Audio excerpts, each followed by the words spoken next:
6.4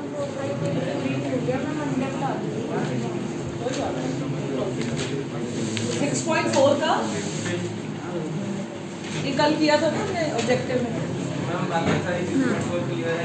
6.5 भी लिख लेना, मैं एक दिन और देती हूँ मंडे तक। मतलब मैं ऐसे नहीं करना चाहती जल्दी जल्दी करो, एक दिन एक्स्ट्रा लग रहा है किसी चैप्टर को तो वो ले लो। सिमिलर ट्रायंगल्स और ट्रिग्नोमेट्री ऐसी चैप्टर्स हैं जिनको टाइम लग जाएगा आपको, तो डोंट बी ना हरी टू हशअप, आराम से, बिकॉज ये लास्ट राउंड है। पर इतना भी स्लो नहीं कि 5 दिन एक चैप्टर को, क्योंकि टाइम हमारे पास बस यही मंथ है। Are you getting my point?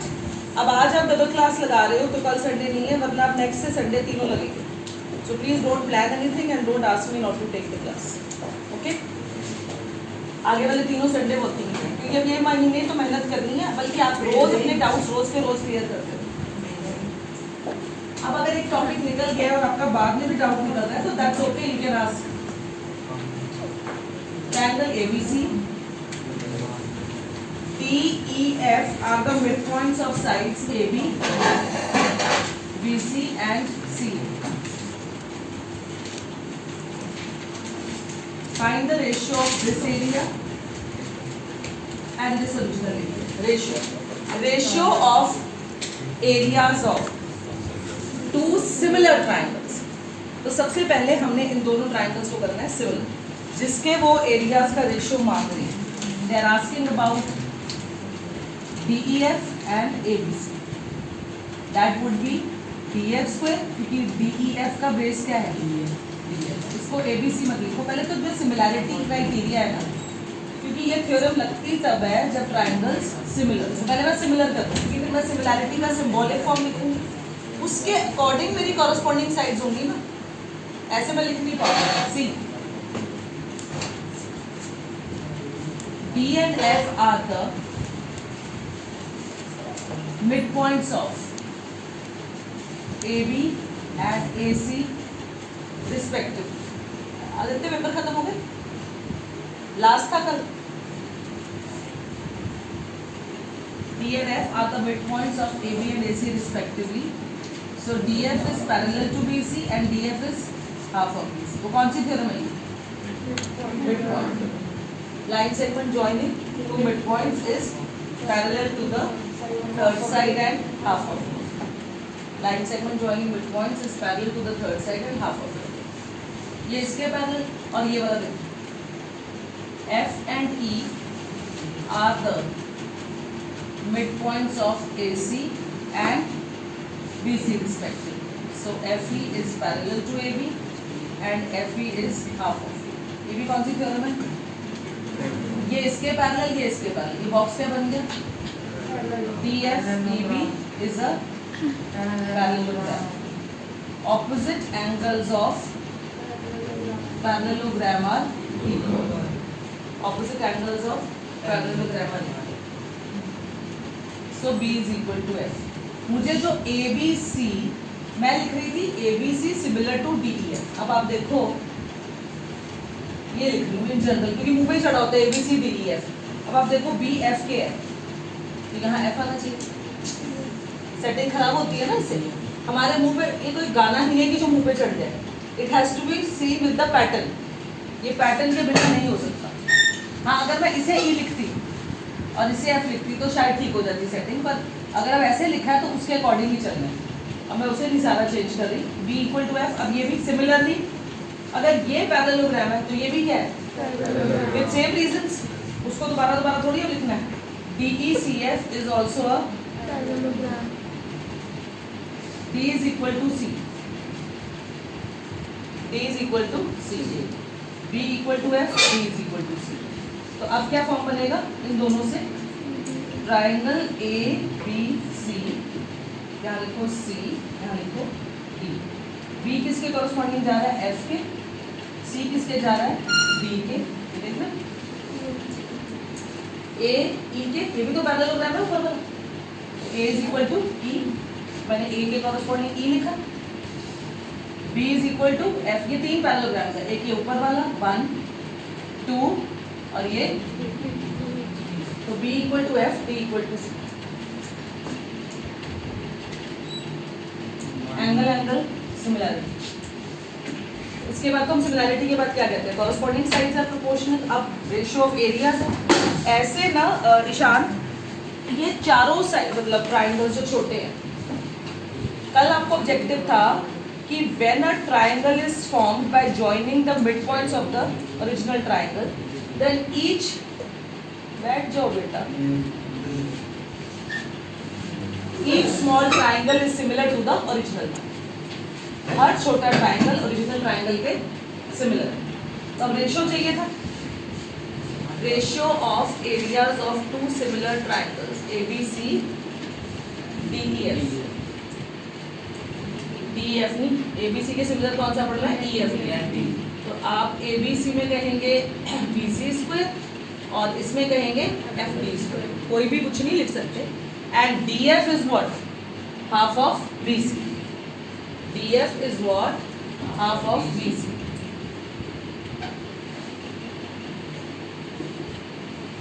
BC² half BC² क्या है, 1/4 BC²। ये ऊपर आगे क्या हुआ है, 4 रेशियो, ठीक है। अगर आएगा ये ऊपर छोटा ट्राइंगल ऊपर और बड़ा ओरिजिनल नीचे, तो वो क्या आएगा 1 रेशियो। ये तो चेंज होके आ ही सकता है ना। और कोई 6.5 में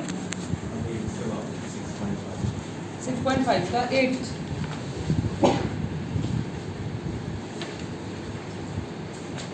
प्लीज अगर आप ये घर पे कर कर अपना डाउट्स नहीं लाएंगे तो कुछ भी नहीं होगा। और मैं ना इस सम के बाद बताती हूँ, मैंने कुछ प्लान बनाया है वीक स्टूडेंट्स के लिए।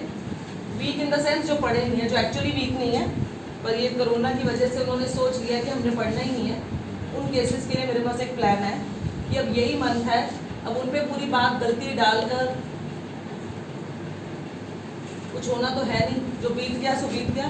सो उस पर कुछ वर्क कर लिया जाए। कुछ 5-6 लोग हैं जिन्होंने फ्रॉड किए हैं बड़े, और अब मुँह झुकाए बैठे हैं। तो गलती तब भी मैं समझाती थी कि ये गलती मत करो, इन्होंने नहीं सुना। 90s की लाइन्स में 60s में पहुंच जाना है। केसेस आपको भी पता है जिन्होंने बेवकूफ़ियाँ की हैं। अब उस बेवकूफ़ी पे रोने की बजाय उसको सुधारने पे कोई प्लान बनाया जाए ना। जब इंसान से गलती होती है तो उसको डांट कर या उसको बार बार रिपीट करके वो तो ठीक होने नहीं वाली। जिनसे भी ये गलती हुई है, come forward yourself, take the initiative and let's arrange some extra time for you. Am I clear? इस बारे में बाद में बात करते हैं।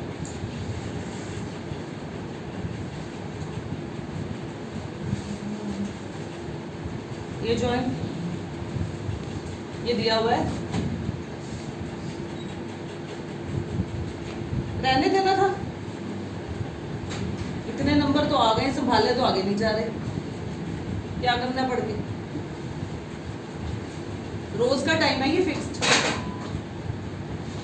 मैं 10 मिनट एक्स्ट्रा लगाने का लालच करती रहती हूँ। 7 बजते हैं, भीख मांगती रहती हूँ 5 मिनट और रुक जाओ, 5 मिनट और रुक जाओ, जैसे मुझे पता नहीं क्या प्रसाद मिल रहा है। ये 10 मिनट लेट आते हैं कि मैम ने 10 मिनट लेट छोड़ना है, तो हम तो अपना दिमाग ना खराब करें। मैम ने तो सुनना नहीं, हम कुछ ऐसी सेटिंग करें।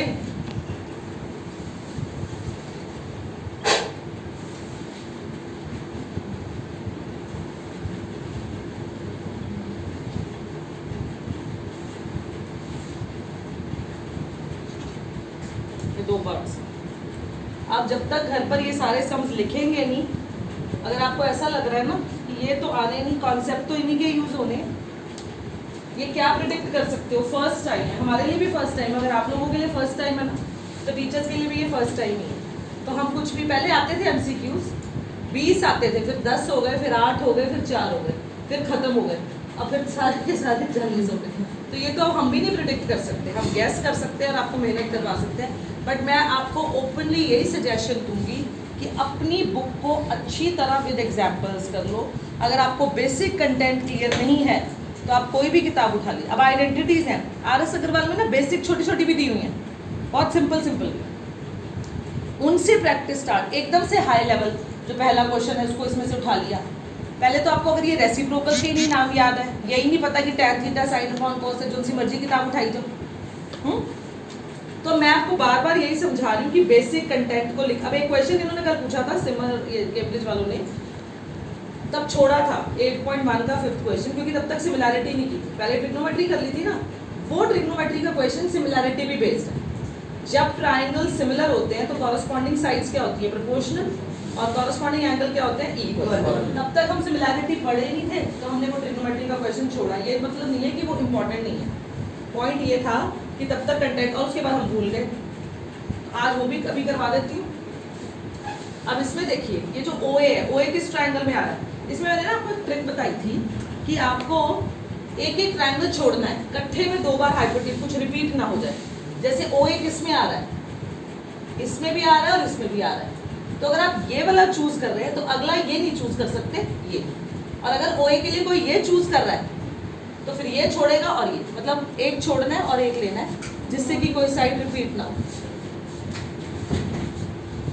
ये देखिए ये ले लिया सपोज मैंने, ये वाला जिसको टिक किया, तो ये ट्राइंगल का नाम, ये मैंने कैसे डिसाइड किया कि मैंने OFA लेना है, क्योंकि OFA में क्या है, OA square is equal to OF square plus FA square by 5 right. तुम मंजूर स्कूल से कितने बजे आते हो? टाइम चेंज होने का पता नहीं। अच्छा हाँ, स्कूल अभी कितने बजे आ रहे हो प्रेजेंटली? हम पेपर आए तो 1:30 बजे आएंगे। पेपर चल रहे हैं तुम्हारे? खत्म हो गए। ये ले लिया, अब ये छोड़ना है, OBD ODB, इसमें क्या होगा, OB square is OD square plus BD square.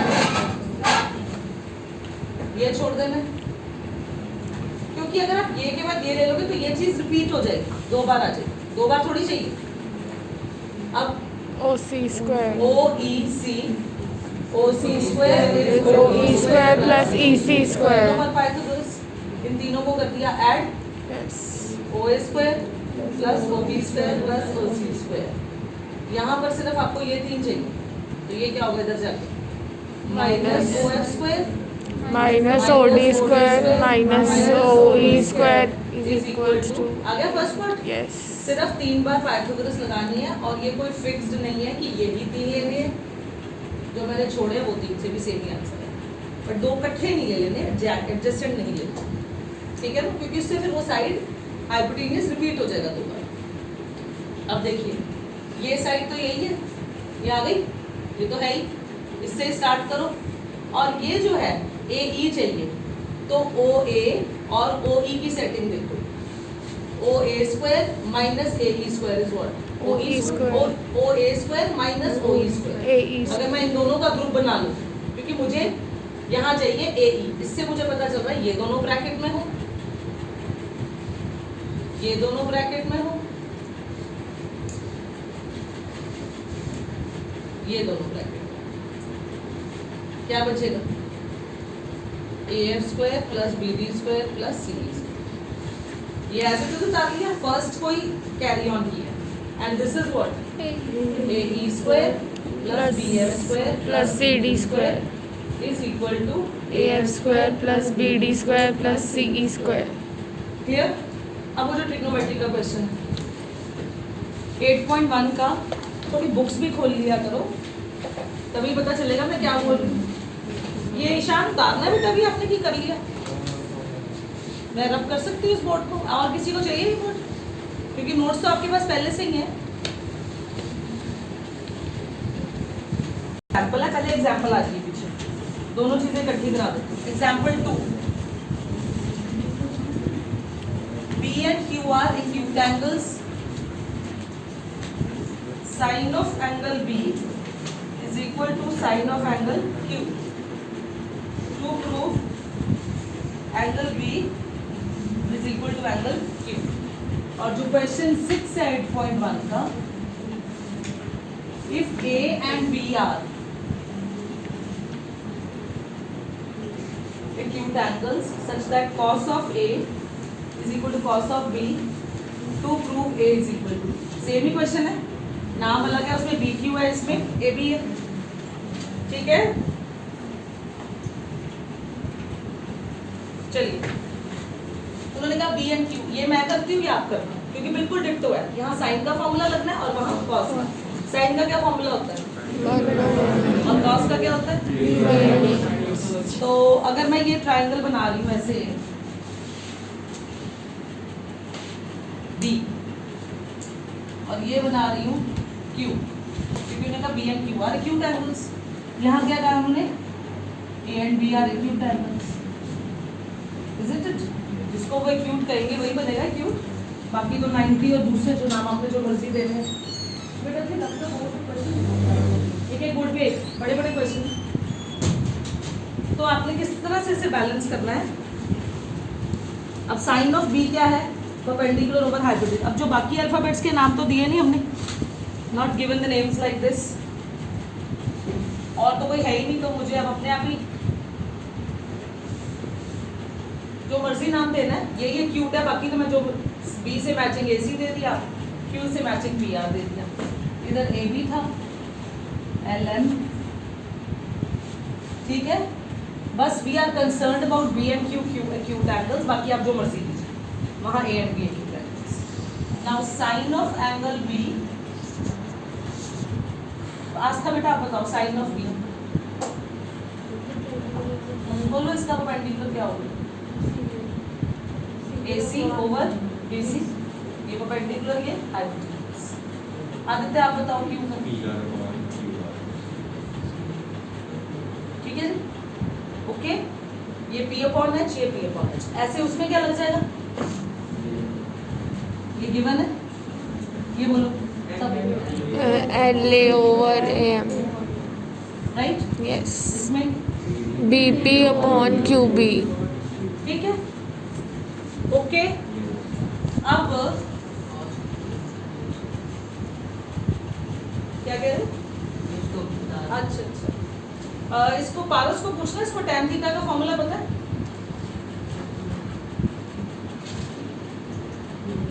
tan theta का फॉर्मूला पता है क्या? अच्छा, tan थीटा ट्रिग्नोमेट्री के रेशियोज की टर्म्स में, ठीक है, P अपॉन B बिल्कुल वेरी है, ट्रिग्नोमेट्री के नाम से कुछ और tan थीटा बनता है, डैश अपॉन डैश, बोलो पुष्कर, साइन ओवर कोस, वेरी गुड, सुन के तो कोई भी बोल लेगा, वो तो जल्दी से भी किसी को पकड़ लो बोल लेगा। अब देखिए AC, इसका परपेंडिकुलर, इसका परपेंडिकुलर क्या है, रेशियो में एक कॉन्सेप्ट होता है, अगर दो रेशियोज ऐसे इक्वल है, इसे हम यहाँ क्रॉस सीखा हुआ जूनियर क्लासेस में, क्रॉस कर सकते हैं। जैसे अगर वो 2/3 इज x/5 कर लेते हैं ना ऐसे क्रॉस, इसे नीचे और इसे ऊपर, जिसको हम कहते हैं ऑल्टरनेटो, ऑल्टरनेट करना, उल्टा करने को कहते हैं इन्वर्टेंडो। आपने कोई नाम नहीं लिख के देने, नॉलेज के तौर पर बता दें। तो अगर मैं क्रॉस से इसे नीचे और इसे ऊपर ले जाऊँ, ये परपेंडिकुलर हो गया इसका, ये परपेंडिकुलर हो गया इसका, ये हाँ, ये हाइपोटेन्यूस हो गया इसका, ये हाइपोटेन्यूस, रह गए हमारे कौन, बेस। अब एक बात बताओ, BC स्क्वायर क्या होता है, AC square plus CB square, ठीक है, तो AB स्क्वायर क्या होगा, BC square minus AC square, दूसरे में इसमें QR square is equal to PR square plus PQ square. अब मेरे ना ये रुकने के बाद इसे उतारिए मत, you are not monkeys, you are human beings, बंदरों की तरह मत बिहेव करो कि नकल मारे करो। जब आप अपना दिमाग यूज करके उसको लिखोगे तो ऑब्वियसली कॉपी का भी पक्का हो जाएगा। सुनते वक्त दिमाग कहीं और है, ख्याल कहीं और है। करने वालों ने ये मैं नहीं कह सकती ऑनलाइन में सारे ही फ्रॉड थे। मैं आपको कितना बड़ा एग्जाम्पल दे रही हूँ, that girl Komal from your class whom I have never ever seen, never ever met. She is doing wonderful job. सब कुछ। अब मेरी बेटी ने अपने एंट्रेंस एग्जाम की तैयारी सारी ऑनलाइन वीडियोस देख के की है और उसने इतने अच्छे इंस्टीट्यूट में क्लियर किया। बट पॉइंट ये नहीं है कि ऑनलाइन में सभी, अब ऑन करके अगर आपका दिमाग वो फिजिकल में भी, ऑफलाइन में भी कोई एब्सेंट माइंडेड हो सकता है और ऑनलाइन में भी कोई अलर्ट हो सकता है। ये कोई ऑफलाइन और ये आपके ऊपर है कि आपका माइंड कैसे चल रहा है, how you take it and how do you think about your future. 10th पे फ्यूचर नहीं डिपेंडेंट है, नर्सरी से फ्यूचर, हर चीज, एक एक क्लास, एक एक दिन मैटर करता है कि आप कैसे उसको ले रहे हैं। छोड़ो इस भाषण को, कोई असर होने तो वाला नहीं, क्योंकि जिनको नहीं होना उनको नहीं होना। RP RQ हो गया, ये चाहिए मुझे, एवं मैं इतने प्रवचन में टाइम बर्बाद करूँगी। दिस एंड दिस, ठीक है। तो मेरे पास AB की वैल्यू क्या है, under root BC square minus AC square, minus AC square, और ये Q R square minus P R square is equal to P Q square, ये लिखते हैं। ठीक, अब ये जो दो रेशियोज है, पहले तो मैंने साइन की डेफिनेशन से फॉर्मूला से पी अपॉन एच लिखा, फिर उन्हें चेंज कर दिया ताकि परपेंडिकुलर के सामने परपेंडिकुलर आ जा रहा है, और इसका नाम रख दिया इक्वल टू के। तो ए सी क्या है, K R P, B C क्या है, के आर क्यू। अब ये वैल्यू यहाँ लगा दो, बी सी की जगह क्या आएगा, ए सी की जगह क्या आएगा, और के आर, बी सी की जगह क्या है, के आर क्यू, तो K square R Q square, A C की जगह क्या है, K R P, K R Q square is equal to A. K square common ले लें और रूट से बाहर निकाल दें तो क्या हो जाएगा, के। इन दोनों को डिवाइड कर लो, ये दूसरा क्वेश्चन, इन दोनों को डिवाइड कर लो, ए बी ऊपर पी क्यू नीचे। ए बी की वैल्यू क्या देखना, के R Q square minus R P square, P Q की वैल्यू क्या है, ये R Q square minus R P square, ये भी क्या आ गया, के। ये दोनों भी क्या माने थे, के, ये के माने थे, ये के आ गए। ठीक है, तीनों क्या हो गए, पहले ही A C upon R P is equal to B C upon R Q. K की वैल्यू क्या आई आपकी, A B over A B P upon R. अब नोटिस करो, परपेंडिकुलर परपेंडिकुलर के प्रोपोर्शनल, हाइपोटेनियस हाइपोटेनियस के प्रोपोर्शनल, और बेस पी क्यू है। Triangles are similar by S S S implies corresponding, when triangles are similar corresponding angles are। Equal. अब क्योंकि paper subjective नहीं आना तो आप बच सकते हैं सारे स्टेप से, बट आपको बेसिक कॉन्सेप्ट क्या कि अगर किसी का साइन और ये इक्वल है तो वो एंगल्स भी इक्वल है, अगर इस किसी का कॉस और वो एक एंगल इक्वल है तो वो एंगल्स भी इक्वल है। और सारी जिंदगी ऑब्जेक्टिव में चलनी, 11th में भी आना है, पैटर्न चेंज भी होने हैं। अभी तो 11th भी ऑब्जेक्टिव चल रही है, बट जब तक तुमने अपना करियर सेटल करना है, लाइफ ऑब्जेक्टिव नहीं चल रही। अगर कंटेंट ही नहीं क्लियर है, ऑब्जेक्टिव भी सॉल्व करके ही निकलता है। तो करस्पॉन्डिंग एंगल्स आर इक्वल, तो क्या बनेगा, हाँ आप अब पढ़ते वक्त ये कह सकते हो कि मुझे ये लिखना तो आना नहीं, मुझे नॉलेज चाहिए, वो मैंने ले ली। लिखने का अगर मुझे डिटेल्स नहीं भी आ रही तो दैट्स ओके, सब्जेक्टिव पेपर नहीं आता, बट आपको समझना। अब कॉस में क्या लेंगे, ये इसको ऐसे कर लेना, ये नीचे ये ऊपर इक्वल टू के, फिर पाइथागोरस लगाना, तीसरा भी के। Triangles are similar by SSS, same concept, ये तीनों साइड्स प्रोपोर्शनल आएंगी। When triangles are similar by SSS corresponding angles are equal. जल्दी जरा 5 मिनट में से निपटा दो।